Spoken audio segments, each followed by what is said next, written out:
எல்லாம் உணர்ந்தோதற்கரியவன் நில உலாவிய நீர்மலி வேணியன் அலையில் சோதியன் அம்பலத்தாடுவான் மலர் சிலம்படி வாழ்த்தி வணங்குவான். சிரடி பாபா அருளாட்சி செய்யும் இந்த சிரம்பான் பகுதியில்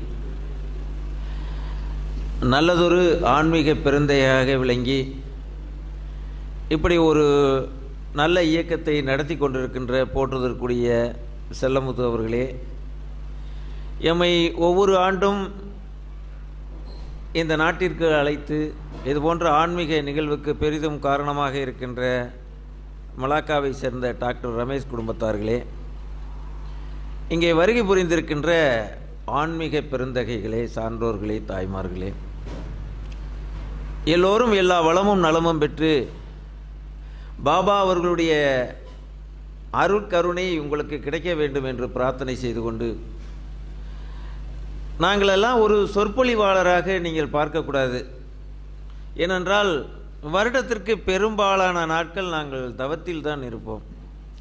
இந்தியாவிலேயே இது போன்ற சொற்பொழிவுக்கு அழைத்தால் கூட நாம் போவது கிடையாது. ஆசிரமத்தில் சஷ்டி நோன்பு இது போன்ற காலங்களில்தான் சொற்பொழிவு நடத்துவோமே தவிர முடிந்தவரை இது போன்ற சொற்பொழிவுகளை குறைத்து விட்டோம்.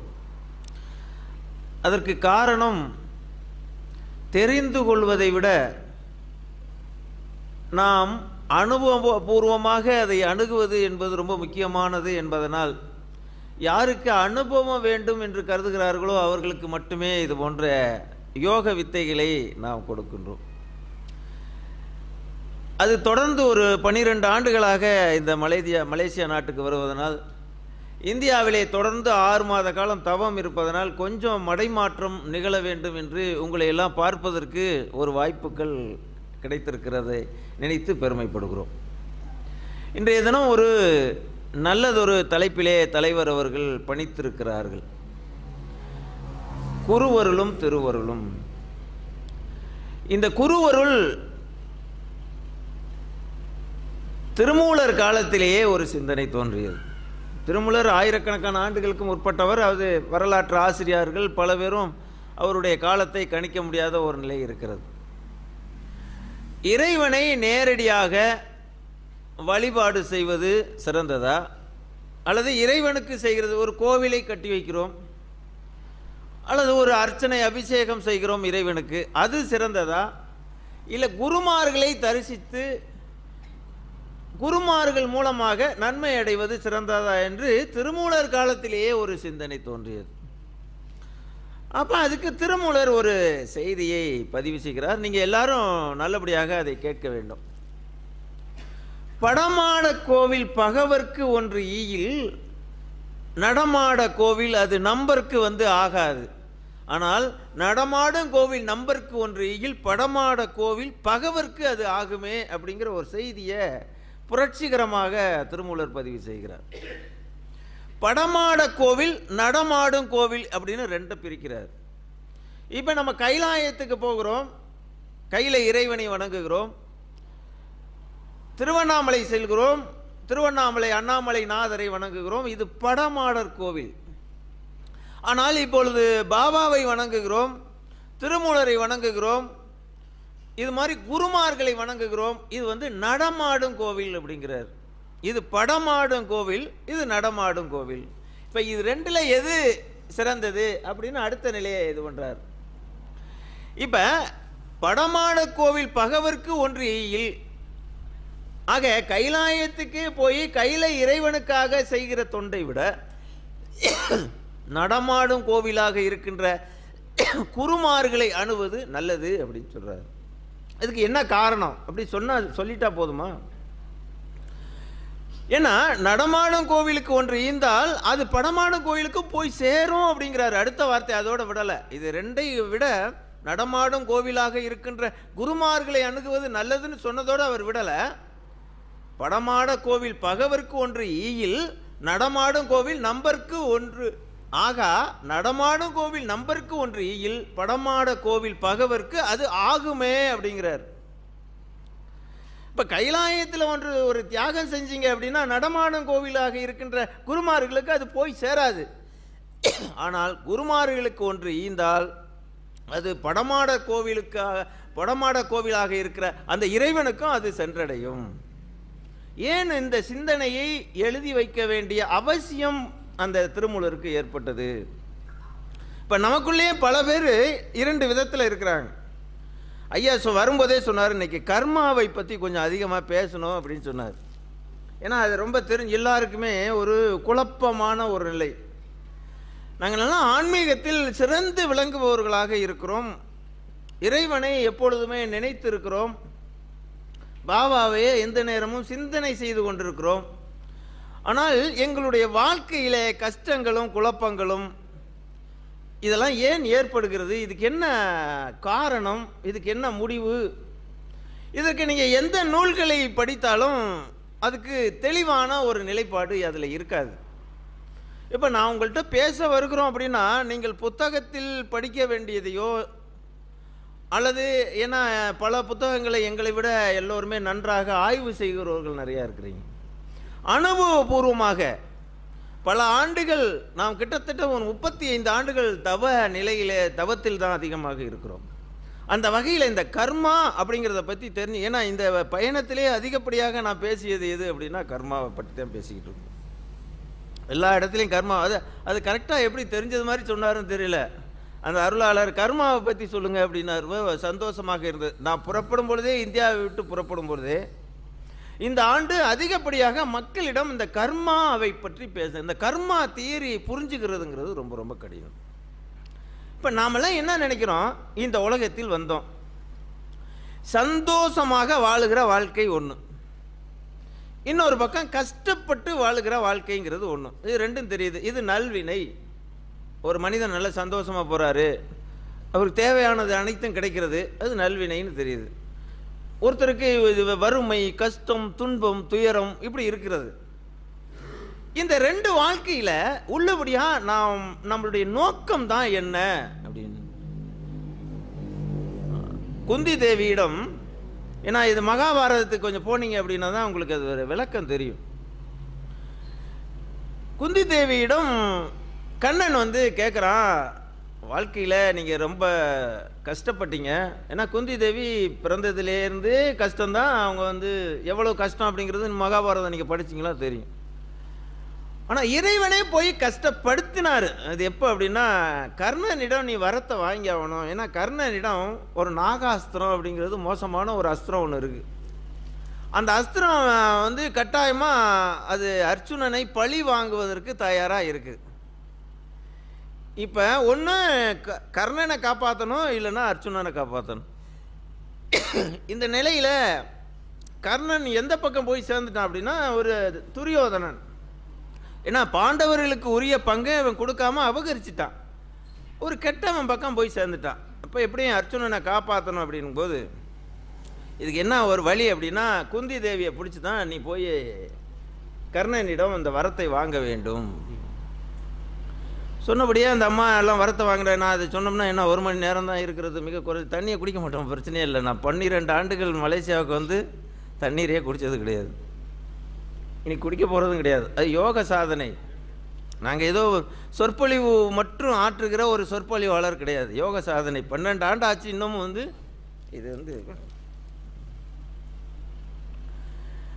12 ஆண்டுகள் மலேசியா நாட்டுக்கு வந்துக்கிட்டு இருக்கோம். ஆனால் ஒரு தண்ணி எப்படி 1 டம்ளர் தண்ணியை குடித்தது கிடையாது. இளநீர் சாப்பிடுவோம், அது உணவு சாப்பிடுவோம். அது ஏன்னா யோக சாதனை. அது எதுக்கு அப்படின்றது அது தனியாக வந்தீங்களா அது சொல்லுவோம் ஏன் அப்படின்னு. இப்படி அப்போ அதே மாதிரி குந்தி தேவி வரம் வாங்கியதனால் கர்ணன் இறப்புக்கு, ஏன்னா எப்போவுமே ஒரு தாய் தன்னுடைய மகனுடைய இறப்புக்கு காரணமாக அமையக்கூடாது. ஏன்னா பிள்ளையை பெற்று எந்த தாயாக இருந்தாலும் பால் நினைந்தூட்டும் தாயினும் சால பறிந்து அப்படின்னு சொல்லுவோம். ஒரு தாய்க்கு தான் தெரியும் தன்னுடைய பிள்ளைக்கு எப்போ பசிக்குது அப்படின்னு. அப்படிப்பட்ட ஒரு தாய் கர்ணனுடைய மரணத்துக்கு காரணமாக இருக்க வேண்டிய ஒரு கர்மா, அதுதான் சொல்கிறது, அதுதான் கர்மா அப்படிங்கிறது. அதை அந்த அம்மையார் செஞ்சாங்க. கூடாத ஒரு செயலை அந்த அம்மையார் செஞ்சாங்க. வரத்தை வாங்கினாங்க. நாகாஸ்திரம் ஒரு தடவைக்கு மேலே இன்னொரு தடவை விடக்கூடாது அப்படின்னு. அதே மாதிரி கர்ணனும் நான் அம்மா ஒரு தடவைக்கு மேலே நான் வந்து அர்ச்சுனன் மேலே நான் ஏன்னா செஞ்சோற்று கடன் கழிக்க வேண்டும், அது துரியோதனனுக்காக துரியோதனன் போட்ட உணவை நான் சாப்பிட்டு விட்டேன், அவனுக்காக நான் வந்து போர் செஞ்சு தான் ஆகணும் அப்படின்னு. நீ ஒரு தடவைக்கு மேலே ரெண்டாவது தடவை அந்த நாகாஸ்திரத்தை விடக்கூடாது அப்படின்னு.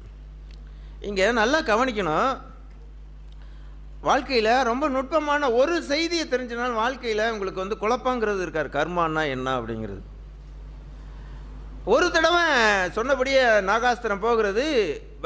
என்ன கண்ணன் தேர் ஓட்டும்போது என்ன கண்ணன் வந்து எல்லாம் மாயாவி, தலைக்கு வந்த ஆபத்து தலை பாகையோடு போகுது. அதனால தான் தலைக்கு வந்த ஆபத்து தலைப்பாகையோடு போயிட்டு. ஏன்னா தேர் ஓட்டுனது யாருன்னா கடவுள். கடவுள் மட்டும் நம்மளுக்கு துணையாக இருந்தால் தலைக்கு வர்ற ஆபத்து தலைப்பாகையோடு போகும் அப்படின்னு அர்த்தம். எந்த ஒரு காரியத்தையும் கடவுளை முன்னிறுத்தி நீங்கள் வாழ்க்கையை நடத்தினீங்க அப்படின்னு சொன்னால் தலைக்கு வந்த ஆபத்து தலைப்பாகையோடு அந்த கிரீடத்தை அடிச்சுக்கிட்டு போகுது. ஏன்னா 1/2 அடி தேர் கீழே போயிடுச்சு. இது செய்தி. இப்பொழுது கர்ணன் அப்புறம் அர்ச்சனுடைய அம்பு தைத்து மரணப்படுக்கையில் இருக்கிறான். மரணப்படுக்கையில் இருக்கும்போது அவனுடைய உயிர் பிரியவில்லை. எப்போதுமே நமக்கு பாவம் நிறையா இருந்தாலும் உயிர் போகாது, புண்ணியம் நிறையா இருந்தாலும் உயிர் போகாது. இப்போ அவன் புண்ணியம் வந்து தர்ம தேவதை அவனை வந்து உயிர் போக விடாமல் அதனால மரணப்படுக்கையில் இருக்கிறான்.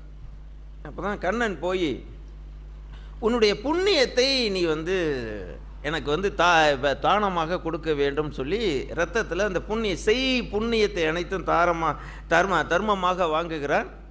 உயிர் பிரிகிறது. இங்கே தான் வாழ்க்கையை பற்றிய ஒரு பேர் உண்மையை நீங்கள் நல்லா தெரிஞ்சுக்கணும். இப்போ கர்ணன் வந்து தான் உயிரை காப்பாற்றிக்கிடணும்னு நினச்சிருந்தா நாகாஸ்திரத்தை வந்து நாகாஸ்திரம் அந்த தனக்குள்ள ஒரு ஆயுதம் இருக்குது. இப்போ உலகத்தில் என்ன சொல்லுவாங்க, கொல்ல வந்த பசுவை கொல்லுவது என்பது தர்மம் தான். ஏன்னா என்ன கொல்ல வந்துச்சு அந்த பசு, அதனால நான் அதை கொன்னேன் அப்படின்னு. ஆனால் இந்து தர்மம் என்ன சொல்லுது அப்படின்னா தன்னுடைய லட்சியத்துக்காக தான் வாழ வேண்டுமே தவிர உயிர் வாழ்வதற்காக வாழக்கூடாது. அதான் உலக தர்மத்துக்கும் நம்ம தர்மத்துக்கும் உள்ள ஒரு வித்தியாசம். இந்த 2வது தடவை இவன் நாகாஸ்திரத்தை விட்டுருந்தான் அப்படின்னா அர்ச்சுனன் இறந்திருப்பான், கர்ணன் பிழைத்திருப்பான். இங்கே என் அம்மாவுக்கு சொன்ன வார்த்தையை மீறக்கூடாது என்பதற்காக அவன் வந்து அந்த செயலை செஞ்சான். தான் இறந்து போனாலும் பரவாயில்லை. ஏன்னா 2வது தடவை ஒரு தடவை அந்த நாகாஸ்திரம் போயிட்டு அது திரும்பி வந்து அவனை கெஞ்சுகிறது, கர்ணா இன்னொரு தடவை என்னை விடு, நான் அவன் அர்ச்சுனனுடைய தலையை எடுத்துடுறேன் அப்படிங்குது.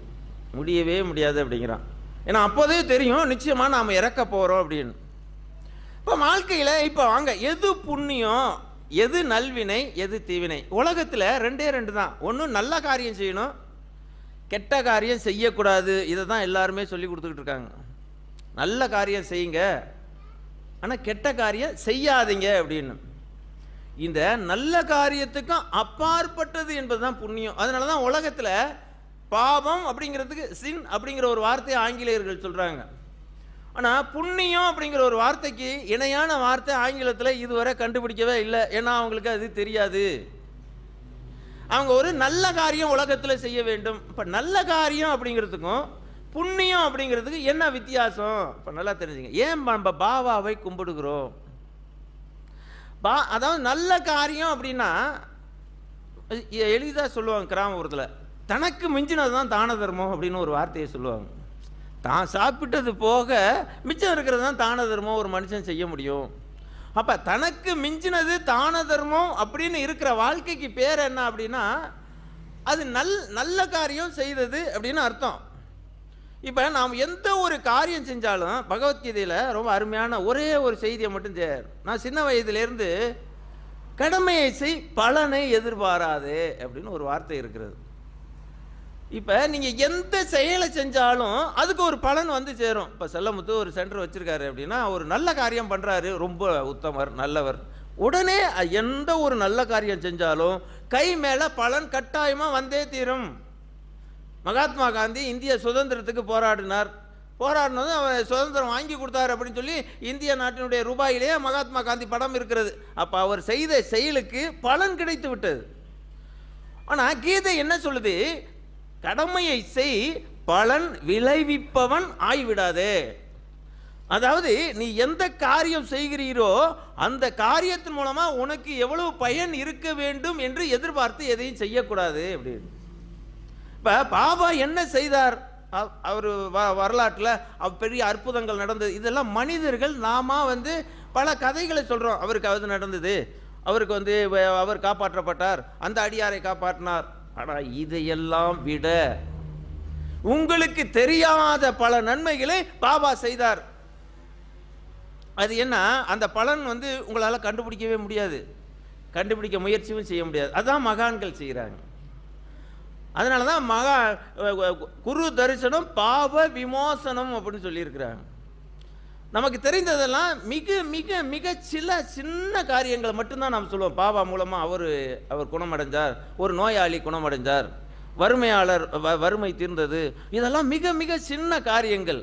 ஆனால் அந்த மகான் ஏன்னா அவருடைய வாழ்க்கையில் அவர் எதையுமே தனக்காக பயன்படுத்தி கொள்ளவில்லை. அவர் காலடியில் பல கோடி ரூபாயை கொட்டி கொடுப்பதற்கு பல பேர் தயாராக இருந்தார்கள். யார்? மகான்கள்.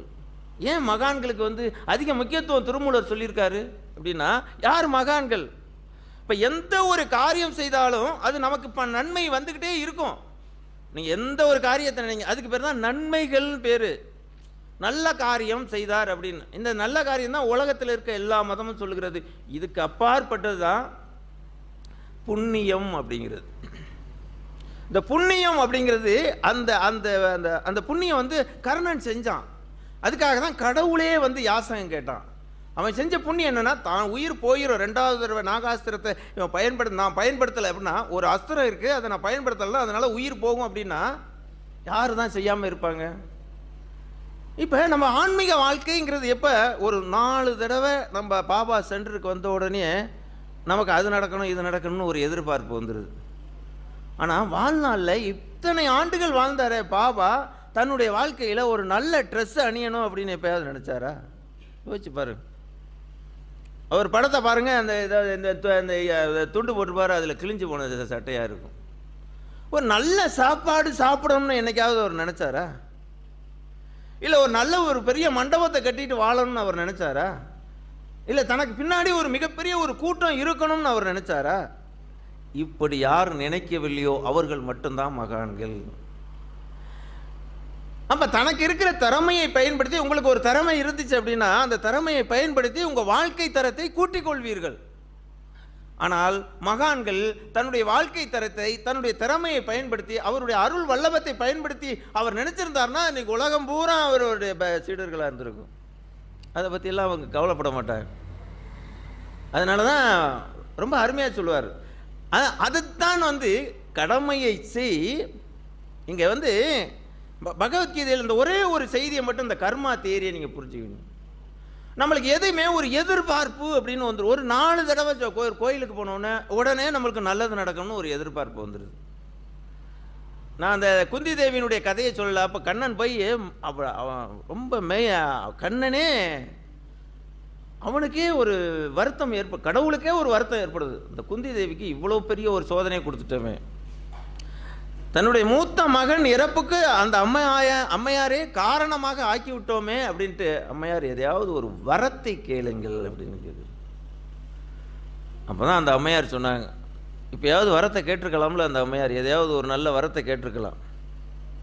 கண்ணா, எனக்கு வாழ்நாள் முழுக்க கஷ்டத்தையே கொடு அப்படின்னு. உங்களுக்கு உண்மை, அதுதான் உண்மையான பக்தின்னு பேர். நாம் இந்த உலகத்தில் எவ்வளவுக்கு எவ்வளவு கஷ்டப்படுகிறோமோ அவ்வளவுக்கு அவ்வளவு நமக்கு பக்குவம் இருக்கிறதுன்னு அர்த்தம். நம்மளால கஷ்டத்தை நம்ம தாங்கி கொள்ள முடியலைன்னு எப்போ நினைக்கிறோமோ அப்போவே நம்ம ஆன்மீக பக்குவத்தை நம்ம இழந்துட்டோம்னு அர்த்தம். நல்லா தெரிஞ்சுக்கிடுங்க. அதை தான் வள்ளுவர் சொல்வார். ஒவ்வொன்றுக்கும் வள்ளுவர் தலைப்பு கொடுக்கும் போதே, ஒரு நல்ல இடத்துக்கு நீங்கள் வந்திருக்கீங்க, ஒரு நல்ல செய்தியை செய்யணும். நாங்கள் கோயிலுக்கு போனால் பேசுறதுங்கிறது வேற. சாமி கும்பிடுங்க உங்களுக்கு எல்லாம் நல்லது நடக்கும்னு பேசுவோம். பாபா சென்று ஒரு ஞானிகள் அருளாட்சி செய்கிற இடத்துல ஞானமுள்ள கருத்துக்களை இங்க பேசலன்னா வேற நாங்க எங்க பேச முடியும்? உயர்ந்த மகான்கள் ஆயிரக்கணக்கான கோடிக்கணக்கான மக்களால் இன்றைக்கு மகானாக போற்றப்படுவோர் பாபா. எப்பவுமே சாதாரண மனிதர்கள் உயிரோடு இருக்கிறது வரலையும் தான் கூட்டம் இருக்கும். உலகத்தை விட்டு போயிட்டாங்கன்னா ஒரு 10 வருஷத்தில் அப்புறம் அற்ற குளத்தில் அருநீர் பறவை போல அப்படின்னு சொல்லுவாங்க அந்த இலக்கியத்தில். குளத்தில் தண்ணி இருக்கிறபோது ஏகப்பட்ட கூட்டம் அங்கே வரும். குளத்தில் தண்ணி இல்லைன்னொன்னே ஆம்பளம் அந்த தாமரை மட்டும்தான் அதை ஒட்டி உறவாடும். அந்த குருவி கூட்டங்கள்லாம் ஓடி போயிடும். அந்த மாதிரி ஏதோ ஒரு நன்மைகள் நடக்கும் அப்படிங்கிறது வரலையும் தான் மக்கள்கள் கூடுகிறது. அப்போ ஏதோ ஒரு தேவையை நாடியே நம்ம வாழ்க்கையை அமைத்துக்கிட்டோம். அது ஒரு தவறான ஒரு நாம் ஏன் இந்த உலகத்திற்கு வந்தோம் அப்படின்னு சொன்னால் பக்குவம் அடைவதற்கு நல்லா தெரிஞ்சுக்கிடுங்க. ஏதோ சாப்பிட்றோம், ஏதோ வாழ்கிறோம், நீங்கள் எவ்வளவு தான் சாப்பிட்டா என்ன? ஏன் அந்த மகானை நாம் போட்டிருக்கிறோம்? இந்தியாவில் ஆயிரக்கணக்கான மகான்கள். இப்போ சமீபத்தில் சிலம்பத்து அவர்கள் சொன்னார்கள், மூக்குப்பொடி சித்தர் வந்து திருவண்ணாமலையில் இறந்தார். ஏன் அவரை மூக்குப்பொடி சித்தரை நாம் பாராட்டுகிறோம்? அவரை ஏன் தெய்வம் போட்டுறோம்? அவருக்குள்ளே இருக்கின்ற திறமைகளை அவர் பயன்படுத்தி கொள்ளாதவர். அவர் பயன்படுத்தணும்னு நினச்சிருந்தாருன்னா எத்தனையோ கோடி பணக்காரர்கள், எத்தனையோ எல்லா அரசியல்வாதியும் அவர்கிட்ட தான் இருந்தாங்க. அப்படியே உட்காந்துருப்பாங்க, அவர் ஆசீர்வாதம் பண்ணுவார் அப்படின்னு திரும்பி கூட பார்க்க மாட்டார். லட்ச லட்சமாக கோடி கோடியாக கொட்டி கொடுப்பதற்கு தயாராக இருந்தார்கள். யாரையும் திரும்பியே பார்க்கறது கிடையாது. அதை தான் பகவத்கீதை சொல்லுகிறது. ஒரு அருமையான செய்தி. அர்ஜுனன் போருக்கு போகிறான். கண்ணன் தேர் ஓட்டுகிறான். கண்ணா, நாளைக்கு போர் நடக்க போகிறது, குருட்சேத்திர போர். என்னை எதிர்த்து நிற்கக்கூடிய வலிமை எத்தனை பேருக்கு இருக்குங்கிறத அவன் முகத்தை பார்த்து தெரிஞ்சுக்கணும். கொண்ட நடுவில் கொண்ட நிறுத்து அப்படிங்கிறான். அப்படியா? 2 போருக்கு இடையில கொண்டு போய் தேர நிறுத்துகிறார். அப்படியே பார்க்குறான். இவன் எதற்காக, இவனுடைய நோக்கம் என்னவாக இருந்தது? ஏன்னா இவன் உரிமையை இழந்தான். பாண்டவர்களுக்கு பெற வேண்டிய உரிமையை கௌரவர்கள் அபகரித்தார்கள். அப்போ உங்களுக்குள்ள இருக்கிற உரிமையை ஒருத்தன் அபகரிச்சிட்டான்னா அவன் மேலே ஒரு வெறித்தனம் ஏற்படும், கோபம். 12 ஆண்டுகளாக வருத்தப்பட்டதனுடைய கோபம், வெறித்தனம் இவனுக்கு இருக்கிறது. அப்படியே போகிறது வரலையும் ஒழுங்காக தான் போனான், சண்டை போடுறதுக்கு தான் போனான். அங்கே போய் எல்லாத்தையும் சுற்றி பார்த்துட்டு, கண்ணா நான் சண்டை போட மாட்டேன் அப்படிங்கிறான். சரி, இப்போ நீங்களாக இருந்தால் 2 பேர் சண்டை போடுறாங்க அப்படிங்கிற பொழுது ஒருத்தர் வந்து நான் வந்து சண்டை போடலை, அவனே எடுத்துகிட்டு போகிறான், வாழ்ந்துட்டு போகிறான், இன்னும் ஒரு 10 இன்னும் எத்தனை வருஷம் அந்த உலகத்தில் வாழ போகிறான், வாழ்ந்துட்டு போகிறான். அப்படின்னா சரி, சண்டையை விடுப்பா. அப்போ இடையில ஒருத்தர் நீங்கள் போகிறீங்க, 2 பேர் சண்டை போட்டுக்கிட்டு இருக்காங்க. ஒருத்தரை பார்த்து நீங்கள் சண்டை போடாதப்பா, என்னப்பா அவன் தான் புத்தி கட்டு போய் சண்டை போடுறான்னா நீனும் போய் சண்டை போடணும், நீ விலகிட்டா போ. கண்ணன் அதுதானே சொல்லி இருக்கணும். அர்ஜுனன் சொல்லும்போது நான் சண்டை போட மாட்டேன் அப்படின்னு சொல்லும்போது சரி பரவாயில்ல, அவன்கிட்ட விட்டுட்டு நீ அமைதியான ஒரு வாழ்க்கை, நீ துறவியா வாழ்க்கையை வாழ்ந்துரு அப்படின்லாம் சொல்லின்னு இருக்கணும். நாமே இருந்தால் அந்த இடத்துல அப்படி தானே சொல்லுவோம். ஏன்னா சண்டை நடந்தால் பல ஆயிரக்கணக்கான கோடிக்கணக்கான உயிர்கள் மடிய போகிறது அப்படின்னு கண்ணனுக்கு நல்லாவே தெரியும். குருஷேத்திர போரில் நான் எதுவுமே மிஞ்சலை, 2 பக்கட்டும் சரியான அழிவு. அப்போ இவ்வளோ பெரிய அழிவை தடுத்து நிறுத்தியிருக்கலாம்ல. அதுதான் அர்ஜுனன் வந்து சண்டை போட மாட்டேன்னு சொல்லியிருந்தா நிச்சயமாக தருமன்னு சொல்லியிருப்பான், எனக்கும் வேண்டாம் அப்படின்ட்டு இருப்போம், அந்த கதையே மாறி இருக்கும். ஆனால் கண்ணன் அப்படி சொல்லலை.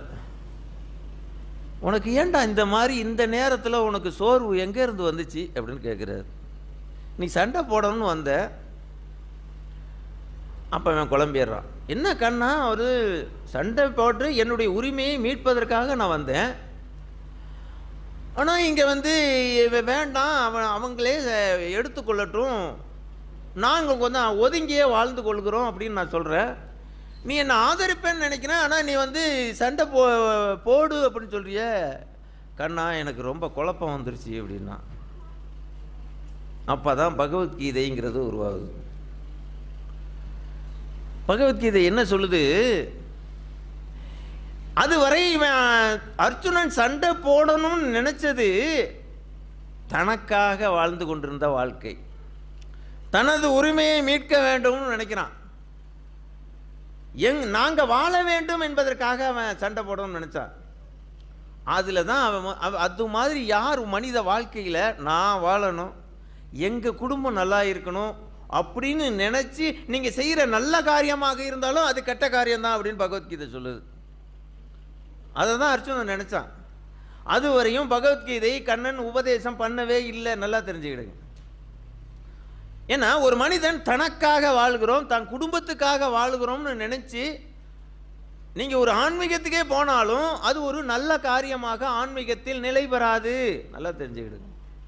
தியாகம், நம்மளுடைய வாழ்க்கைங்கிறது இன்னொரு நலனுக்கு, இன்னொருவருடைய நலனுக்காக இருக்க வேண்டும் நினைக்கிறதுக்கு பேர் தான் அது புண்ணியமான ஒரு வாழ்க்கை. அப்பதான் அவன் தோத்து போகிறான். தனக்காக வாழணும், தன்னுடைய திறமையை காட்டணும், தன்னுடைய வில் வித்தையை காட்டணும்னு நினைச்சு வாழ்றது வரலையும் கண்ணன் உபதேசிக்கவே இல்லை. இந்த உலகத்தில் எப்போ உங்களுக்கு உபதேசம் அப்படின்னு ஒன்று வரும் அப்படின்னா, எப்போ உங்கள் வாழ்க்கையில் ஒரு தியாகம் என்பது ஒன்று வருகிறதோ. நல்லா தெரிஞ்சுக்கணும். இப்போ நல்லது செய்கிறாங்க. இப்போ நல்லதுக்கு நாங்கள் ஒரு உதாரணம் சொல்லுவோம். குரங்கு இருக்குது பாருங்கள். குரங்குக்கு சுயநலம் ரொம்ப அதிகம். அது குட்டியை ரொம்ப பாதுகாப்பாக வளர்க்கும். இப்போ ஒரு குரங்கை வச்சு சுற்றி ஒரு நெருப்பு வைக்கிறீங்களோ வைங்களேன், அந்த நெருப்பு கிட்ட எரிஞ்சிக்கிட்டே வர்றது மாதிரி ஏற்பாடு பண்ணி ஒரு குரங்கு ஒரு குட்டி இருக்கிறது. இப்போ ஒரு பக்கம் நெருப்பை நீங்கள் வச்சிங்களா, அந்த குரங்கு என்ன பண்ணும் அப்படின்னா, இந்த பக்கம் நெருப்பு வருதுன்னா அந்த குட்டியை இந்த பக்கமாக இப்படி திருப்பிக்கிடும். அப்போ இந்த பக்கம் நெருப்பு வருதுன்னு வைங்களேன், கொஞ்சம் அனல் தாக்குது அப்படின்னா நம்ம குட்டியை காப்பாற்றிடணும் அப்படின்னு இந்த குரங்கு என்ன பண்ணும், இந்த பக்கமாக திருப்போம். இந்த பக்கம் போக முடியாது, ஆனால் அந்த வெப்பம் தாக்குது அப்படின்ட்டு அந்த குட்டியை காப்பாற்றணும்னு போராடும். இப்படி சுற்றி நெருப்பு எரிஞ்சிக்கிட்டே இருக்குன்னு வைங்களேன், அந்த குட்டியை காப்பாற்றுவதற்கு போராடும். ஒரு எல்லையை தாண்டி கிட்ட வந்துடுச்சுன்னு வைங்களேன், அது தன்னையே தாக்க போகுது அப்படின்னு ஒரு நிலைமை வந்துச்சுன்னா அந்த குரங்கு என்ன ஒன்றா குட்டியை தூக்கி கீழே போட்டு அது மேலே ஏறி நின்றுக்கிறது. இப்போ மனிதர்கள் செய்கிற நல்ல காரியம் பூரா அதை சார்ந்தது தான். தனக்கு மிஞ்சி ஒன்று இருக்குது அப்படின்னா நீங்கள் தான தர்மம் பண்ணுவீங்க. ஆனால் நீங்களே சாப்பிட்டு 15 நாள் ஆச்சு, உங்கள்கிட்ட ஒரு வேளை சாப்பாடு இருக்குன்னு வைங்களேன், இப்போ தான தர்மம் பண்ணணும் அப்படின்னு உங்களுக்கு மனசு நினைக்கும்னு நினைக்கிறீங்களா நீங்கள்? ஏன்னா அதுதான் அந்த சுயநலம் அப்படிங்கிறது. இப்போ இந்த சுயநலம்னு ஒன்று இருக்கிறதுலேயே நீங்கள் செய்கிற காரியங்கள்லாம் நல்ல காரியம் தானே தவிர அது இறைவனால் ஏற்றுக்கொள்ளக்கூடிய ஒரு காரியம் இல்லை. அது உங்களுக்கு அது அது அது அந்த அந்த ஒரு நல்ல கர்மா, அவ்வளோதான். ஆனால் நம்மளுடைய தர்மம் என்ன சொல்லுது அப்படின்னா, உங்களுக்கே உள்ளதை நீங்கள் அடுத்தவங்களுக்கு எடுத்து கொடுத்தீங்க அப்படின்னா அதுதான் தியாகம். சிறுத்தொண்ட நாயனாருக்காக இறைவன் காட்சி கொடுத்தாருன்னா எதனால காட்சி கொடுத்தாருன்னா, அவருக்கு ஒரே மகன், அவருக்காக வாழ்ந்த வாழ்க்கை, அந்த ஒன்னையும் சிவனடியாருக்காக அவர் தியாகம் பண்றார். அப்பதான் இறைவன் காட்சி கொடுத்தார். இப்ப உங்களுடைய ஆன்மீகம் எப்படிப்பட்டதாக இருக்க வேண்டும்? உங்க வாழ்க்கையில் தியாகத்தோடு கூடிய நல்லதாக இருக்க வேண்டும். நான் நல்லது தானே செய்கிறேன், அடுத்தவங்களுக்கு நல்லது தானே செஞ்சேன் அப்படின்னா அந்த நல்லது என்பது உங்களுக்கு பேரும் புகழும் ஏற்படுத்தி தருவன. நீங்கள் 4 பேருக்கு சாப்பாடு போட்டீங்க அப்படின்னா 4 பேருக்கு அவர் சாப்பாடு போட்டாருங்க வள்ளல் அப்படிங்கிற பேர் அப்போவே உங்களுக்கு செய்கிற பலன் கை மேலே உங்களுக்கு கிடைச்சி போயிடும். ஆனால் இன்னைக்கு பாபா ஒரு மிகப்பெரிய கடவுளாக இருக்கிறார்னா என்ன காரணம் அப்படின்னா, அவர் செய்த எந்த ஒரு நல்ல செயலும் மனிதர்களுக்கு தெரியாமல் செஞ்சார். இப்போ தான் நான் வர்றோம். மகான்களுடைய தன்மைனா என்ன? ஏன்னா மகான்களுக்கு மட்டும்தான் இன்னொருத்தருடைய கர்மாவை அழிக்கக்கூடிய சக்தி இருக்கிறது. உங்களால் நல்ல காரியம் மட்டும்தான் நீங்க பண்ண முடியும். கெட்ட காரியம் பண்ணாம இருக்கலாம், அதை செய்யலாம். யாருக்கும் துரோகம் பண்ணாம இருக்கலாம். யாருக்கும் துரோகமே நான் பண்ணதில்லைங்க, எனக்கு எதுக்கு வியாதி வந்துச்சு, இதுதான் ஜென்மாந்திர வினை. அப்படிங்க வினையை அழிக்கக்கூடிய சக்தி உங்களுக்கு கிடையாது. நீங்கள் செய்கிற நல்ல காரியங்கள் மூலமாக உங்களுக்கு நன்மைகள் நடக்கும், அவ்வளோதானே தவிர உங்களுக்கு ஒரு வினைன்னு ஒன்று இருந்துச்சு, தீவினைன்னு ஒன்று இருந்துச்சு அப்படின்னா அதை அழிக்கக்கூடிய சக்தி உங்களிடம் கிடையாது. ஏன் ராமகிருஷ்ண பரமஹம்சருக்கே கிடையாது. அவருக்கு புற்றுநோய் ரமண மகரிஷிக்கே கிடையாது அவருடைய கர்மாவை அழிக்கக்கூடிய சக்தி. ஏன்? ஆனால் பாபாவுக்கு உண்டு. ஏன் 2 பேருக்கு என்ன வித்தியாசம்? இப்போ தான் ரொம்ப நுட்பமான செய்தி இது பண்ணுறோம்.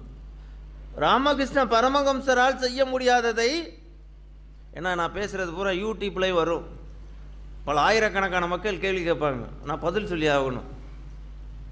ராமகிருஷ்ண பரமஹம்சர்னால கர்மாவை நான் அனுபவிச்சு தான் தீர்க்கணும் அப்படின்னு அவர் ஸ்டேட்மெண்ட்டை சொல்லிட்டார். சுவாமி விவேகானந்தருக்கு அவருக்கு சர்க்கரை நோய் வந்தது, அது கர்மா அப்படின்னு சொல்லிட்டாரு. ராம் சூரத்குமாருக்கு கர்ம வினை இருந்தது, ஆனால் பாபாவுக்கு இல்லை. என்ன காரணம் அப்படின்னா, இவர்களால் நல்வினையை கொஞ்சம் அனுபவித்தார்கள். சுவாமி விவேகானந்தர் உலகம் போற்றும் ஞானி என்ற ஒரு பேர் அவருக்கு வந்ததா இல்லையா? அப்ப நல்வினை அவர் பயன்படுத்தி இருக்கிறார்.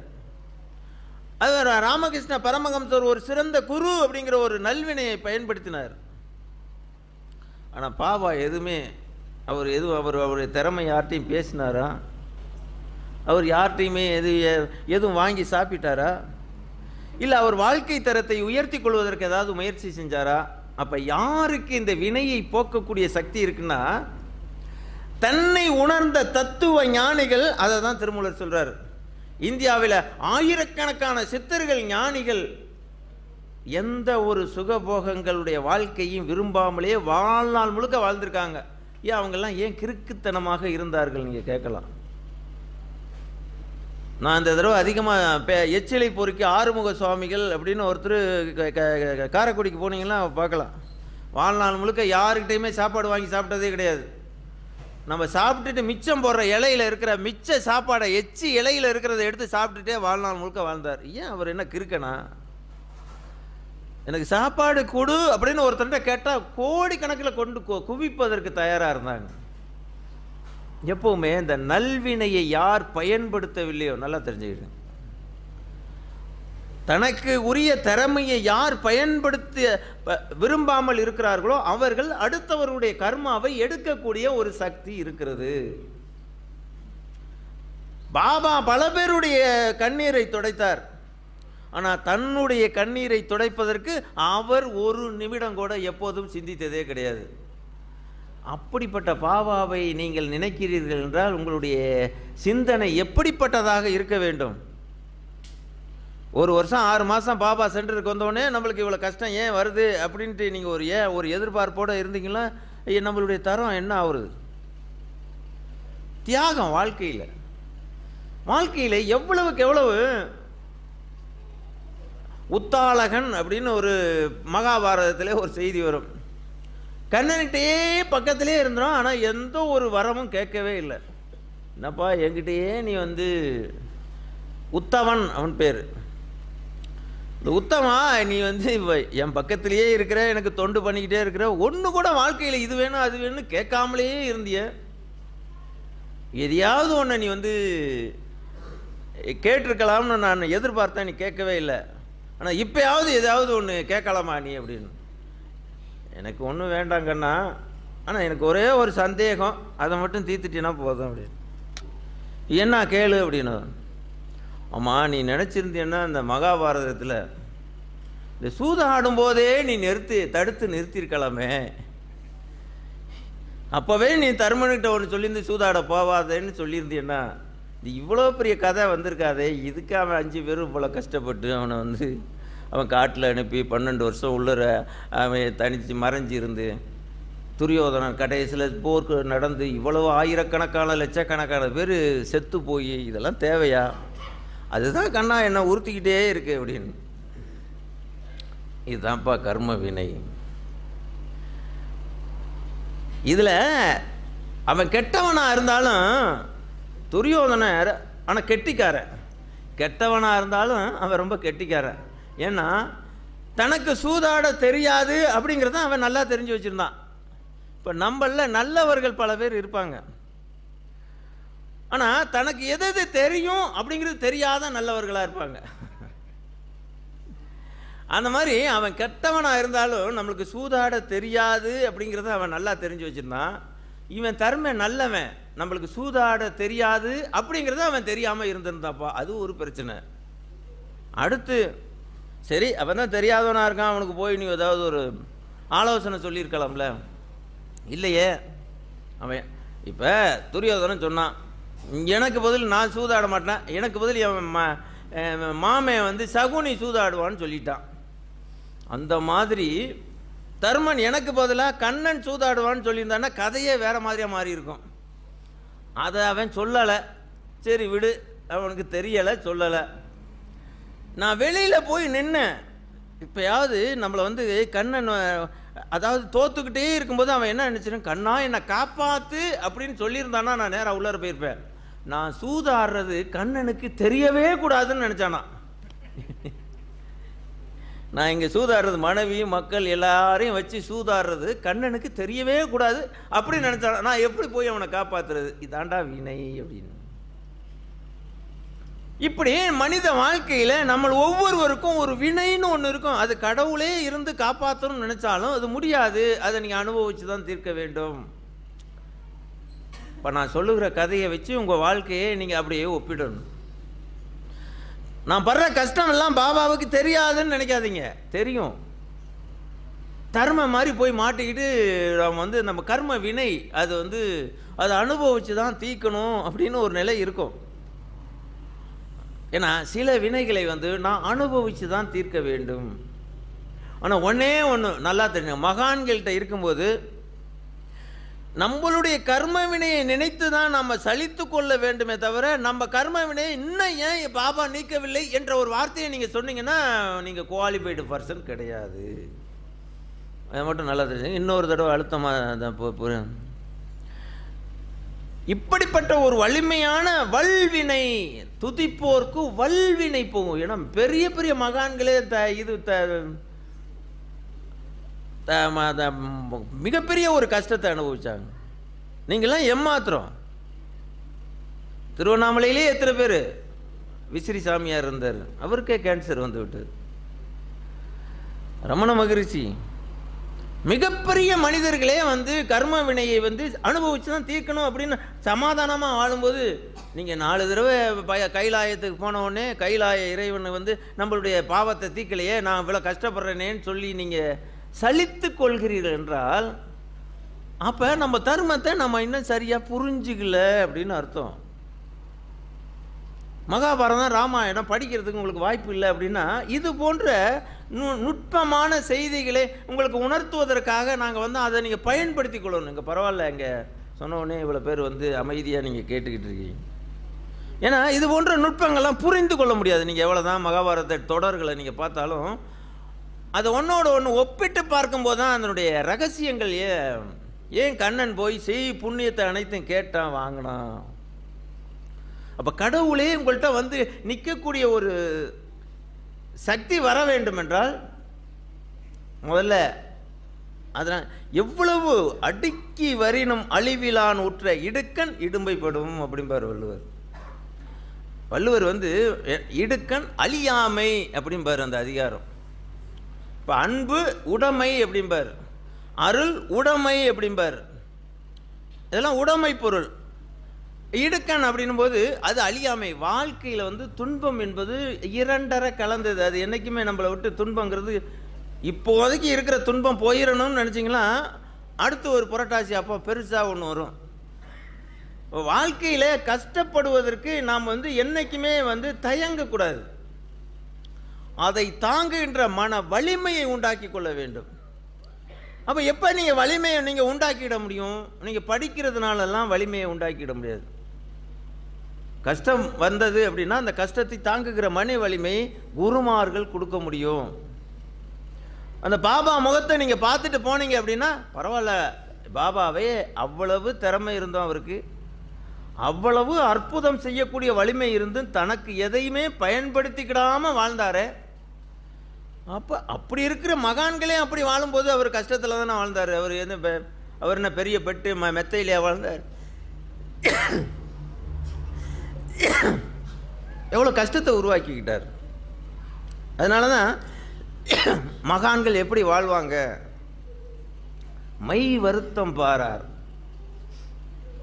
நான் ஏன் உங்கள்கிட்ட இந்த மாதிரி சொல்லிக்கிட்டு இருக்கோம் அப்படின்னா எங்களுடைய வாழ்க்கை முறையெல்லாம் அப்படி தான். நாங்கள் முடிந்த வரையும் ஒரு வருடம் இருக்குன்னா எவ்வளவுக்கு எவ்வளவு கஷ்டங்களை நாங்கள் சந்தோஷமாக ஏற்றுக்கொள்ள முடியும். அந்த வகையில் தான் நாங்கள் மகானாக இருக்கிறோமே தவிர எங்களுடைய திறமையை வளர்த்து கொள்வதனாலோ இல்லை அற்புதங்கள் நிறையா செய்கிறதுனாலோ யாரும் மகான்கள் எல்லாம் ஆக முடியாது. அதெல்லாம் செப்படி வித்தை. அதெல்லாம் வந்து ஞானிகள் மகான்கள் ஏற்றுக்கொள்வதே கிடையாது. யார் ஒருத்தர் நல்ல மகான் அப்படின்னா அவர் தன்னுடைய திறமைகளை, அவர் தன்னுடைய அற்புதங்களை, அவர் தன்னுடைய அட்டமா சித்திகளை தனக்காக பயன்படுத்திக்கிடக்கூடாது. மெய் வருத்தம் பாரார், கண் துஞ்சார், பசி நோக்கார், கருமமே கண்ணாயினார். பார்த்தீங்களா? இது எதுலையாவது சந்தோஷங்கிற வார்த்தை எங்கேயாவது வந்திருக்கா பாருங்க. மெய் வருத்தம் பாரார், உடம்பு கஷ்டப்படுறதை பற்றி கவலையே பட மாட்டாங்க. கண் துஞ்சார், நல்லா தூங்கி எழுந்திருக்கணும்னு கூட நினைக்க மாட்டாங்க. பசி நோக்கார், 3 நேரம் நல்லா சாப்பிடணும்னு நினைக்க மாட்டாங்க. கருமமே கண்ணாயினார். அப்போ என்ன கருமமே கண்ணாயினார்னா என்ன? அதுக்கு ரொம்ப பேருக்கு அர்த்தம் தெரியாது. அடுத்தவங்களுக்கு வருகின்ற கருமத்தை துடைக்க வேண்டும் என்பதிலே அவங்க வந்து கவனமாக இருப்பார்கள். அதுதான் மகான்கள். அந்த மகான்கள் மட்டும்தான் உங்க வாழ்க்கையில இருக்கிற கஷ்டங்களை துடைக்க முடியும். வேற எந்த கொம்பனும் முடியாது. வாழ்க்கையில சுகபோகங்க அனுபவிக்கிற எவ்வளவு பெரிய மகான்களாக இருந்தாலும் உங்களுடைய பாவங்களை துடைக்க முடியாது. அதுக்கு பேர் என்ன சொல்லியிருக்காரு தெரியுமா திருமூலர்? வாழ்க்கையில சுகபோகங்களை கூட்டிக் கொண்ட அருளாளர்களுக்கும் அல்லது ஆன்மீகவாதிக்கும் பேர் என்ன தெரியுமா? குருட்டாட்டம் அப்படின்னு சொல்றாரு. குருட்டினை நீக்கா குருவினை கொள்வர், குருடும் குருடும் குருட்டாட்டமாடி குருடும் குருடும் குழி விழுந்த கதையாக அப்படிம்பார். அந்த காலத்தில் சின்ன குழந்தையெல்லாம் கண்ணை கட்டிக்கிட்டு விளையாடும். அப்படி விளையாடும் பொழுது ஒருத்தர் கண்ணை கட்டி பிடிக்கும்போது இந்த குருடு போய் குழியில் விழுந்து அதோட சேர்ந்து சீடர்களும் குழியில் விழுவாங்க. இப்பதான் இந்த நூற்றாண்டில் தான் நடக்காததெல்லாம் நடக்குது. குருமார்கள் தன்னுடைய வாழ்க்கையிலே எளிமையை உருவாக்கி கொண்ட வாழ்ந்தவர்கள் மகான்கள். எல்லா மகான்களும் சாய்பாபா எளிமையாக தான் வாழ்ந்தார். பட்டினத்தார் எளிமையாக தான் வாழ்ந்தார், பிச்சை எடுத்து தான் வாழ்ந்தார். ஆதிசங்கரர் இந்தியாவை 4 தடவை போனார், பிச்சை எடுத்து தான் வாழ்ந்தார். புத்தர் பிச்சை எடுத்து தான் வாழ்ந்தார். மகாவீரர் பிச்சை எடுத்து தான் வாழ்ந்தார். தன்னுடைய வாழ்க்கை தரத்தை யாரும் கூட்டிக் கொள்ள வேண்டும், உயர்த்தி கொள்ள வேண்டும், பெரிதாக்க வேண்டும் என்று நினைத்ததே கிடையாது. நினைத்த எந்த கொம்பனும் மிகப்பெரிய ஞானியாக வாழ்ந்தது கிடையாது, வாழவும் முடியாது. இப்பதான் வரும். உலக வாழ்க்கை என்பது பாவத்தில் கொண்டு போய் முடிக்கக்கூடியது. நல்லா தெரிஞ்சுக்கிடுங்க. அடுத்தவனுக்கு துரோகம் பண்ணாதான் பாவம் அப்படிங்கிறத இதுவரை நீங்க தெரிஞ்சது அப்படிதான் நினைச்சிட்டு இருப்பீங்க. நீங்க 3 நேரமும் சாப்பிட்டு சந்தோஷமா நீங்க வாழ்ந்தீங்க அப்படின்னாலே இன்னொரு ஆத்ம துரோகம். நல்லா தெரிஞ்சுக்கிடுங்க. இது ரொம்ப பேருக்கு தெரியாது, ஞானிகளுக்கு மட்டும்தான் தெரியும். இப்ப அதுதான், அதாவது ஒருத்தன் வசதி வாய்ப்போட ஒருத்தன் வாழ்றான் அப்படின்னாலே இன்னொரு ஏழையை வைத்து அடிக்கிறான் அப்படின்னு அர்த்தம். தெரிஞ்சோ தெரியாமல நீங்க அடிக்கிறீங்கன்னு அர்த்தம். அதனாலதான் உயர்ந்த மகான்கள் தன்னுடைய வாழ்க்கை தரத்தை உயர்த்தி கொள்ள வேண்டும் நினைக்கவே மாட்டாங்க. இருக்கிறதெல்லாம் தூக்கி எறிஞ்சிட்டு தான் போவாங்க. பட்டினத்தார் எவ்வளவு பெரிய வாழ்க்கை வாழ்ந்தார், பத்திரகிரியார் எவ்வளவு பெரிய வாழ்க்கை வாழ்ந்தாலும் அரசனாக இருந்தவர் தூக்கி எறிஞ்சிட்டு போனார். என் புத்தரே எப்படி இருந்தார், மகாவீரர் எப்படி இருந்தார். அப்ப ஏன் அப்படின்னா எவ்வளவுக்கு எவ்வளவு நீங்க செல்வ செழிப்பை அனுபவிக்கணும் நீங்க இப்ப நினைக்கிறீங்களோ அவ்வளவுக்கு எவ்வளவு கர்ம வினை என்பது உங்களை கூடிக்கொண்டே இருக்கும். அதுதான் கர்மா தேரி. கொஞ்சம் கொஞ்சமாக நான் சொல்ல வரோம். ரகசியமே அதுதான். உங்களுக்கு என்ன அமைந்ததோ வாழ்க்கை முறை அதை நீங்க அப்படியே அனுபவிக்கணும். ஒரு மரம் இருக்கு, ஒரு இடத்துல தண்ணி இருக்கும், ஒரு இடத்துல தண்ணி இல்லாத இடத்துல அது சிக்கி இருக்கும். அந்த மரம் கவலைப்படுறது கிடையாது, தண்ணியே இல்லைன்னு. தண்ணி எப்போது கிடைக்கும் என்று அதை எதிர்பார்த்து கொண்டே இருக்குமே தவிர அந்த மரம் தண்ணி இல்லாத இடம் மாட்டிக்கிட்டோமே அது உடனே அந்த இடத்துலேருந்து வேறு இடத்துக்கு அது போக முடியுமா? அது மைக்ரேட் ஆகி போக முடியுமா? ஒரு மரம் அது அந்த இடத்துலே தான். எந்த இடத்துல அது வினைப்பயன் எப்படி இருக்கோ, நல்ல வசதியாக வாழணும் அப்படின்னு நினச்சா அது மலேசியாவில் முளைக்கும். இங்கே மழை நிறையா பெய்யும். ரொம்ப கஷ்டப்பட்டு வாழணும்னா தமிழ்நாட்டில் அந்த மரம் முளைக்கும். அவங்க இது மழையும் பெய்யாது, ஒன்றும் பெய்யாது, வறட்சியாக இருந்து அது பட்டு அது ரொம்ப மோசமாக அது நிலையில் இருக்கும்.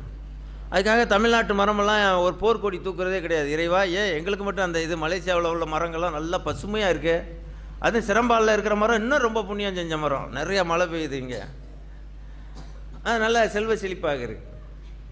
வாழ்க்கையில் இந்த இந்த செல்வ செழிப்பு, இந்த வாழ்க்கை அப்படிங்கிறது ஒரு அறியாமையில் உங்களுக்கு அது ஒரு சந்தோஷம், அவ்வளோதான். பக்குவங்கிறது ஞானிகளை தேடி நீங்கள் வர்றீங்க அப்படின்னா, ஏன் அவங்களுடைய முகத்தை நீங்கள் பார்த்தீங்க அப்படின்னா, வள்ளல் பெருமான் சொல்லுவார், அடித்தது போதும் என்னை அணைத்திடல் வேண்டும் அம்மையப்பா இனி ஆற்றேன், நான் பட்ட கஷ்டம்லாம் கொஞ்சம் நஞ்சம் இல்லைப்பா அப்படிங்கிறார். 63 நாயன்மார்களை நீங்கள் பாருங்கள், எல்லாருக்கும் இறைவன் வந்து எவ்வளோ பெரிய ஒரு துன்பத்தை கொடுப்பார். ஏன் துன்பத்தை கொடுக்குறாரு? நீங்கள் உள்ளபடியாக இறைவனுடைய பக்தராக இருக்கிறீர்கள் என்பதை உலகுக்கு உணர்த்த வேண்டும் என்பதற்காக இறைவன் துன்பத்தை கொடுக்குறார். இறைவன் ஏன் துன்பத்தை கொடுக்குறாரு? நீங்கள் இதை அழுவ விட்டு அவர் வேடிக்கை பார்க்கணும், நல்லா அழுவட்டும். நம்ம என்ன ஏற்ற விட்டுக்காரனு, அவன் வந்து நல்லா அழுதுட்டு இருக்கோம், நல்ல அவன் வந்து என்ன பாடுபடுத்தணும், நல்லா அலட்டும் அப்படின்னு நம்ம நினைக்கிற மாதிரி இறைவன் வந்து நம்மளை வந்து துன்பப்படுத்தி அவர் சிரிக்கிறாரா? ஏன்னா அவருக்கு வேறு வேலையே இல்லையா? உங்களுக்கு ஒரு துன்பத்தை கொடுத்துட்டு அவர் ரசிக்கணுமா? எப்போதுமே ஆன்மா எவ்வளவுக்கு எவ்வளவு, அதாவது மனம் எவ்வளவுக்கு எவ்வளவு சலிப்படைகிறதோ, மாதா உடல் சலித்தால் வேதாவும் கை சலித்தான், யானோ அத வேதாவும் எழுதி செழித்தான் அப்படிம்பார் பட்டினத்தார் சொல்வார். மாதா உடல் செழித்தால் வல்வினையேன் கால் சலித்தேன் அப்படிமா, நடந்து நடந்து நானும் இழைச்சி போயிட்டேன், வேதாவும் கை சலித்தான் அப்படிங்கிறார். இதுதான் கண்ணதாசன் அந்த சலித்தல்ங்கிற ஒரு வார்த்தையை அப்படியே உள்வாங்கிறான். கண்ணதாசன் ரொம்ப மிகப்பெரிய ஒரு கவிஞன், என்ன அருமையாக சொல்கிறார், சலித்தல் அப்படிங்கிறார். மாதா பிறந்து இழைத்தாள், பிறந்து பிறந்து மாதா என்னை பெற்றெடுத்து அவள் இழைச்சி போனார்.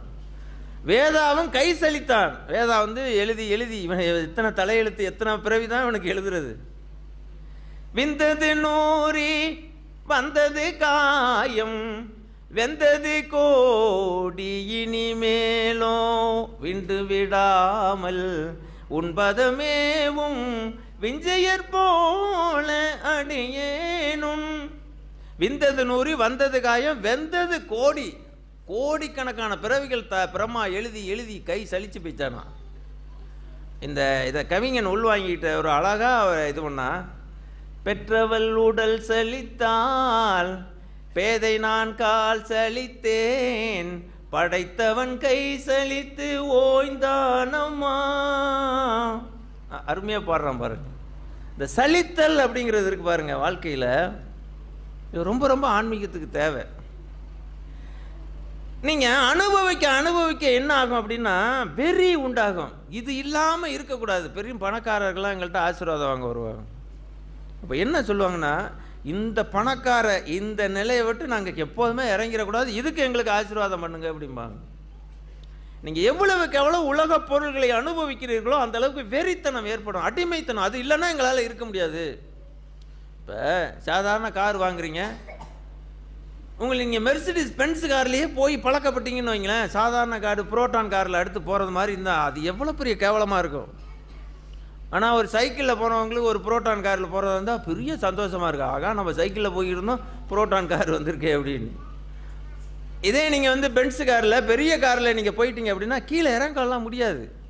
வாழ்க்கையில் நல்லா தெரிஞ்சுக்கிடுங்க, நீங்கள் படுகின்ற கஷ்டம் மட்டும்தான் உங்களுக்கு ஆன்மீக பக்குவத்தை உண்டாக்கும். நீங்கள் அனுபவிக்கிற இன்பம் என்பது உங்களுக்கு மாபெரும் துன்பத்திலே கொண்டு போய் சேர்க்கும். கஷ்டப்படுறதுக்கு கற்றுக்கிடுங்க. நாங்கள் வந்தோம், என்ன அது சாமி இங்கே போனாக்கா ஏதோ நம்ம கஷ்டத்துலேருந்து விடுபட வைப்பார் அப்படின்னா கஷ்டப்படுங்க அப்படின்னு சொல்கிறாரே அப்படின்னு. உண்மையான ஆன்மீகம் என்பதே அதுதான்.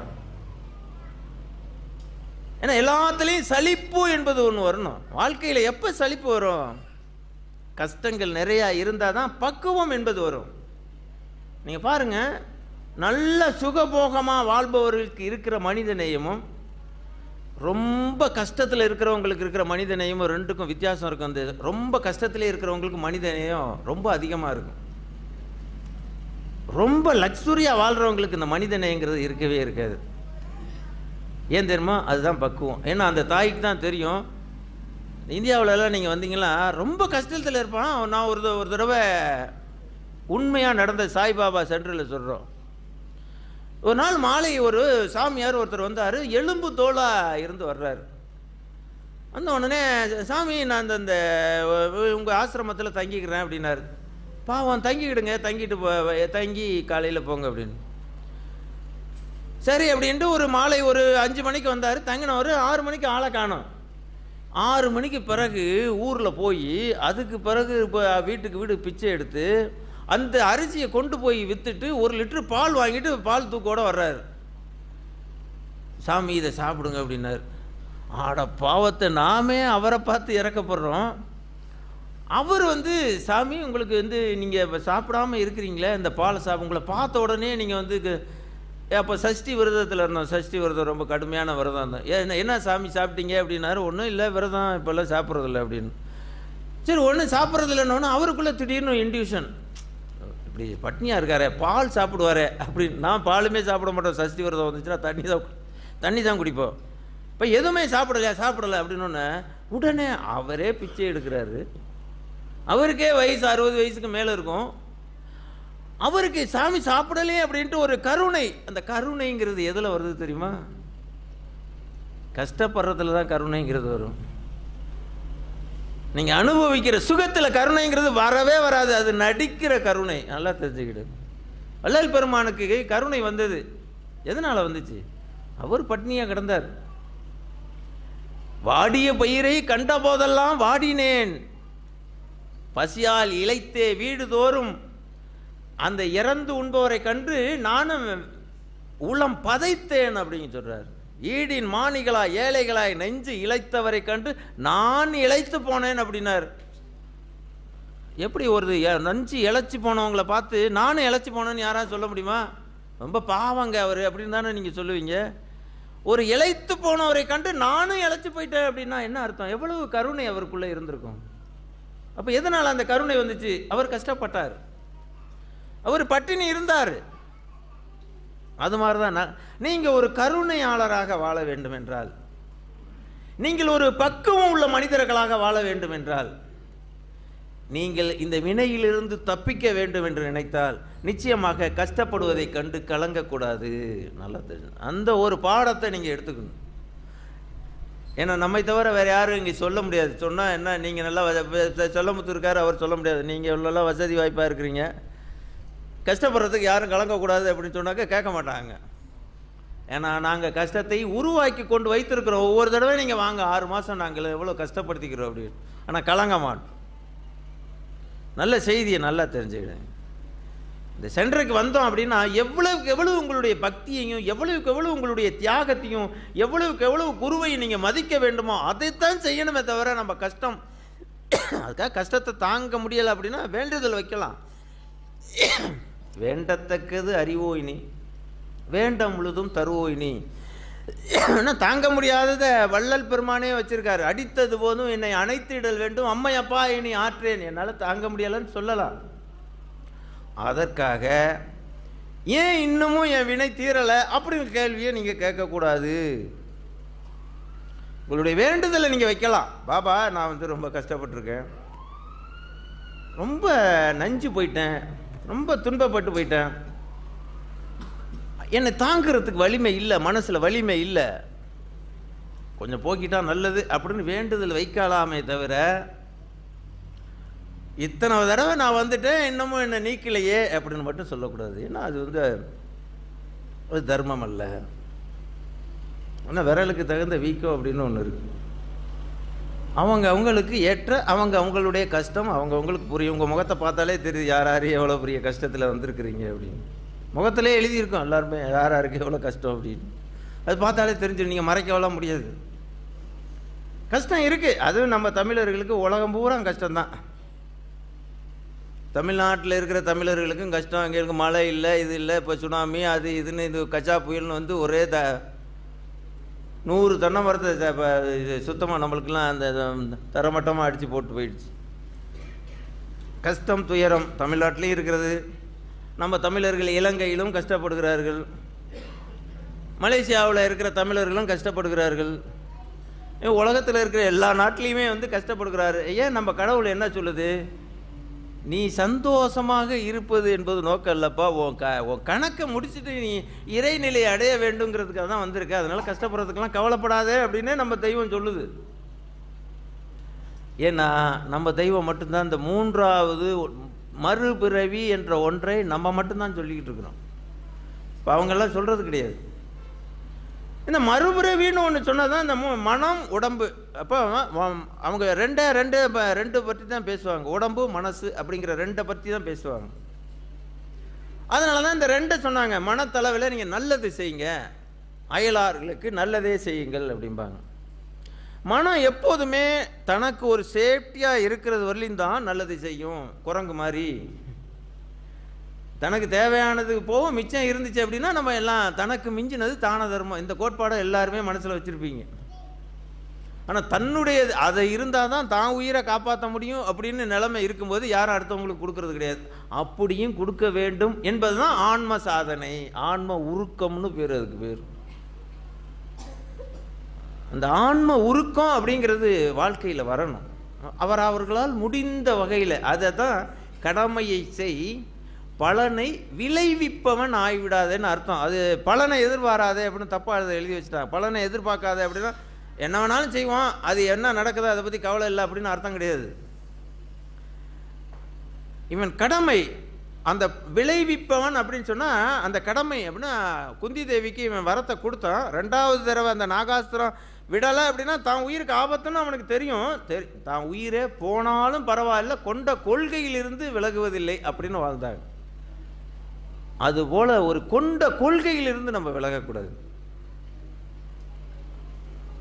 அந்த மாதிரி ஒரு நிலைப்பாட்டை நீங்கள் வாழ்க்கையில் வைத்து கொண்டால் வாழ்க்கையில் கஷ்டங்கள் வரலாம், நஷ்டங்கள் வரலாம், ஆனால் கலங்காத மனநிலை, திண்ணிய நெஞ்சம் வேண்டும், தெளிந்த நல்ல அறிவு வேண்டும் அப்படின்னு பாரதி சொல்லுவான். பாரதியினுடைய வாழ்க்கையில் கஷ்டம் இல்லாமலா இருந்தது, ஆனால் அவன் எதுக்கும் கலங்கினதே கிடையாது. அதனால தான் பாரதி பேர் அன்னைக்கு சொல்லிக்கிட்டு இருக்கிறோம். பாபா வாழ்க்கையில் கஷ்டம் இல்லாமலா இருந்தது, அவர் கலங்கியது கிடையாது. ஆயிரக்கணக்கான மகான்களுடைய வாழ்க்கையில் கஷ்டங்களும் நஷ்டங்களும் வரத்தான் செய்யும், துன்பங்களும் துயரங்களும் வரத்தான் செய்யும், ஆனால் கலங்காத உள்ளத்தை அவர்கள் வைத்து கொண்டார்கள். அதுதான் ஆன்மீகம். அந்த கலங்காத உள்ளத்தை நீங்கள் வைத்து கொண்டால் வினையில் இருந்து நீங்கள் வெல்லலாம். அதான் கர்மா தியரி என்ற சிந்தனையோடு இதுகாரும் அமைதி காத்த உங்கள் எல்லோருக்கும் எல்லாம் வல்ல அந்த பகவானுடைய பேரருள் பெருங்கருணை திறம் உங்களுக்கு காரியப்பட வேண்டும் என்று பிரார்த்தனை செய்து கொண்டு நீங்கள் ஆசீர்வாதம் வாங்கலாம். அது மாதிரி உங்களுக்கு ஆத்ம, ஏன்னா அது வருஷத்துக்கு 6 மாதம் தவம் செய்து இப்படியெல்லாம் வந்து மக்களுக்கு உங்களுக்கு ஒரு மோட்டிவேஷன். ஏன்னா ஆன்மீகத்தில் மோட்டிவேஷன், இப்போ பொருளாதாரத்தில் சம்பாதிப்பதற்கு மோட்டிவேஷன் கொடுக்கறதுக்கு பல பேர் இருக்காங்க. அங்கே போனீங்களா நீங்கள் கோடீஸ்வரர் ஆவது எப்படி, மோட்டிவேஷன் கொடுக்கறதுக்கு ஆள் இருக்காங்க. நல்லா படிக்கிறது எப்படி, மோட்டிவேஷன் கொடுக்கறதுக்கு ஆள் இருக்காங்க. ஆன்மீகத்தில் மோட்டிவேஷனுங்கிறது தான். ஏன்னா ஆன்ம பலம் அப்படிங்கிறது நம்மளுக்கு தேவை. ஆன்ம பலம் அப்படிங்கிறது தேவை. மனோபலம் அப்படிங்கிறது நீங்கள் உருவாக்கிக்கலாம். ஆன்ம பலம் அப்படிங்கிறது குருமார்கள் மட்டும்தான் கொடுக்க முடியும். அந்த மாதிரி உங்களுக்கு ஆன்ம பலம் பெறுவதற்காக நீங்கள் எல்லோரும் ஆசீர்வாதம் பெற்றுக்கொள்ளலாம். அந்த நிலையோடு நம்மளுடைய தர்மத்தை நீங்கள் முழுமை இது போன்ற சொற்பொழிவுகள் இதெல்லாம் நீங்கள், ஏன்னா ஐயா அவருக்கு தான் ஒரு முக்கியத்துவம் கொடுத்து ஒரு மலேசியா வந்தோடனே செல்லமுத்து ஐயா எங்கே ஏற்பாடு பண்ணியிருக்காருன்னா முதல்ல கேட்போம். அது ஏன்னா அவர் கொஞ்சம் குவாலிட்டியான மக்கள் மத்தியில் கொண்டு சேர்க்கறது கொஞ்சம் கவனமாக இருப்பார். ஏன்னா பல பேருக்கு இந்த காதில் வாங்கி இந்த காதில் விட்டுட்டு ஏதோ பந்தார், ஏதோ பேசினார், ஏதோ அவர் போனார் அப்படிங்கிறது இல்லாமல் ஒவ்வொரு செய்தியையும் உங்களுக்குள்ளே அப்படி பதிய வைக்கிற. இவ்வளவு நேரம் கழித்தும் யாரும் ஆடாமல் அசையாமல் அப்படியே உட்காந்து கேட்டுக்கிட்டுருங்க, எந்த ஒரு இது இல்லாமல் நல்ல உள்வாங்குகிறீர்கள். அதை நினைச்சா ரொம்ப பெருமையாக இருக்கிறது. எல்லோருடைய வாழ்க்கையிலும் ஒரு மாற்றத்தை உண்டாக்கி விடலாம். கலங்காம மட்டும் இருங்க. போருக்கு நின்றிடும் போதும் உளம் பொங்கலிலா அமைதி மெய்ஞானம் அப்படின்னு தான். ஊருக்கு உழைத்திடல் யோகம், பாரதி சொன்ன வாக்கு. ஊருக்கு உழைத்திடல் யோகம், யோகங்கிறது ஊருக்கு உழைத்திடல் யோகம். நலம் ஓங்கிடுமாறு செய்துதல் யாகம், போரினில் நின்றிடும் போதும் ஊழம் பொங்கலிலா அமைதி மெய்ஞானம் அப்படிங்கிறான் பாரதி. உள்ளம் குமுறாம, உள்ளம் கலங்காம உங்களால் வாழ முடிஞ்சிச்சு அப்படின்னா இந்த வாழ்க்கையில் நீங்கள் வெற்றியாளராக வந்து விடலாம். இது சக்கரம். கஷ்டங்கள் நஷ்டங்கிறது இப்படியேலாம் இருக்காது. 30 வருஷம் வாழ்ந்தவனும் கிடையாது, 30 வருஷம் கெட்டதும் கிடையாதுன்னு சாதாரணமாக எல்லாரும் சொல்லுவாங்க. இந்த கஷ்டங்களும் நஷ்டங்களும் மாறிக்கிட்டே இருக்கும். இதெல்லாம் காலச்சக்கரம். கிரகங்கள் மாறும்போது தானாகவே மாறிடும். ஆனால் கலங்காத உள்ளத்தை மட்டும் நீங்கள் வைத்து கொண்டிருந்தால் நிச்சயமாக வாழ்க்கையில் வெல்வீர்கள் என்று சொல்லி மீண்டும் அடுத்த முறை வாய்ப்பு கொடுத்தால் செல்லமுத்து அவர்கள் மீண்டும் உங்களை சந்திப்போம், வேறொரு தலைப்பில் உங்களிடம் கலந்துரையாடுவோம் என்று சொல்லி இதுகாரும் அமைதி காத்த எல்லோருக்கும் நன்றி கூறி விடைபெறுகிறோம். அன்பு வணக்கம்.